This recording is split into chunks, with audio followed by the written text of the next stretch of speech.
Saya Nataliawati Benadet, mahasiswa dari kelas M224 pada mata kuliah pengembangan IPS di sekolah dasar. Teman-teman, ketika kalian ditanya, kalian tinggal di mana sih? Kalian bisa saja menjawab di rumah, di Jepang, di Indonesia, dan masih banyak lagi.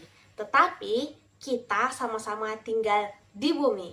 Di bumi, banyak kebutuhan hidup kita yang dapat dilengkapi, mulai dari kebutuhan oksigen kita dengan menghirup udara, tanah untuk kita pijak, tanaman dan tumbuhan untuk kita konsumsi, dan masih banyak lagi. Selain itu, di bumi terdapat berbagai macam habitat, mulai dari gunung, lembah, laut, udara, dan lain-lainnya, sebagai habitat makhluk hidup. Apapun yang ada di bumi ini, berdasarkan hal-hal yang tadi telah saya sebutkan, itu adalah objek studi geografi. Sebelum kita mengenal objek studi geografi, yuk kita cari tahu apa sih itu geografi.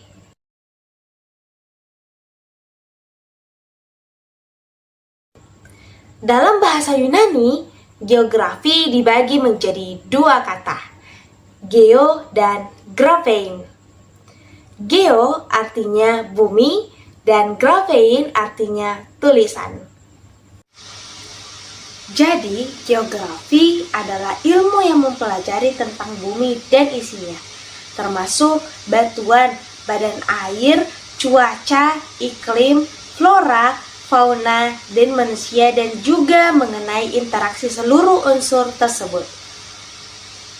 Kalian kenal beliau ini enggak? Jadi, beliau ini adalah Eratosthenes, seorang astronom dan penulis pertama yang menghitung keliling bumi. Dia juga pernah menghitung keliling bumi dengan cara mengukur bumi dengan jarak yang berbeda pada waktu yang berbeda di siang hari. Eratosthenes juga seorang yang pertama kali membuat peta.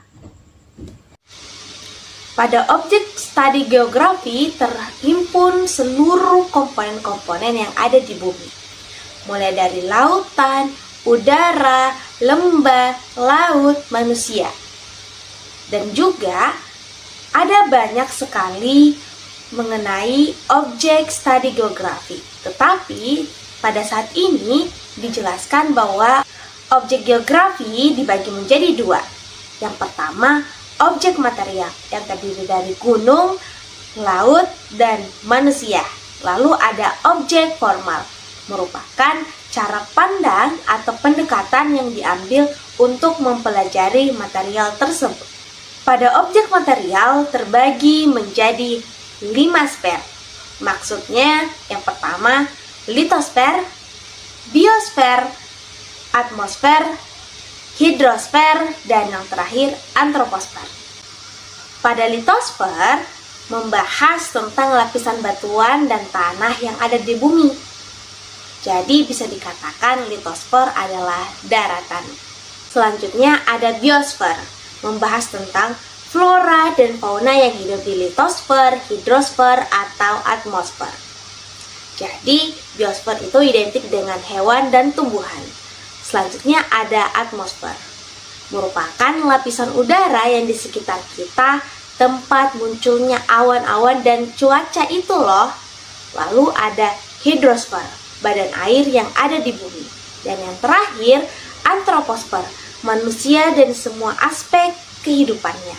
Jadi, dari 5 sfer tadi, litosfer, biosfer, atmosfer, hidrosfer, dan antroposfer. Pada litosfer berkaitan dengan daratan, biosfer berkaitan dengan hewan dan tumbuhan, atmosfer berkaitan dengan udara, hidrosfer berkaitan dengan air, dan yang terakhir antroposfer berkaitan dengan manusia.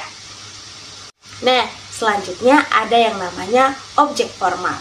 Dibagi lagi menjadi 3, yaitu pendekatan keruangan atau spatial approach yang menjelaskan tentang bahwa pendekatan ini melihat fenomena berdasarkan lokasi dan distribusinya di ruangan.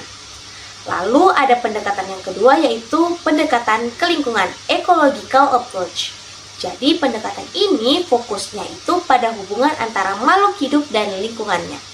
Dan yang terakhir, pendekatan kompleks wilayah atau regional complex approach. Pada pendekatan ini menggabungkan pendekatan keuangan dan ekologis untuk memberikan gambaran yang lebih menyeluruh tentang suatu wilayah. Lalu, bagaimana sih hubungan dari objek formal dengan 3 pendekatan tadi? Yuk kita simak penjelasannya. Nah, yuk kita jelaskan tentang hubungan objek formal. Contohnya nih, ada singa.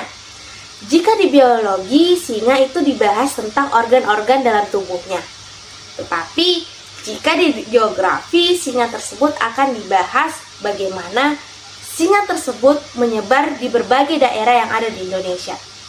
Nah, pada proses penyebaran singa tersebut, di peta ini menjelaskan bahwa singa itu menyebar di seluruh daerah. Itu adalah contoh dari pendekatan keruangan.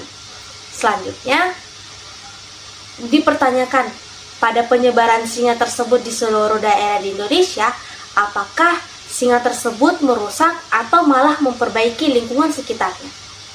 Nah, hal itu merupakan bagian dari pendekatan ke lingkungan. Jadi, apakah singa tersebut memberikan dampak baik ataupun buruk? Lalu pendekatan yang terakhir yaitu pendekatan kompleks wilayah. Ini tuh penerapannya dalam kehidupan singa tersebut.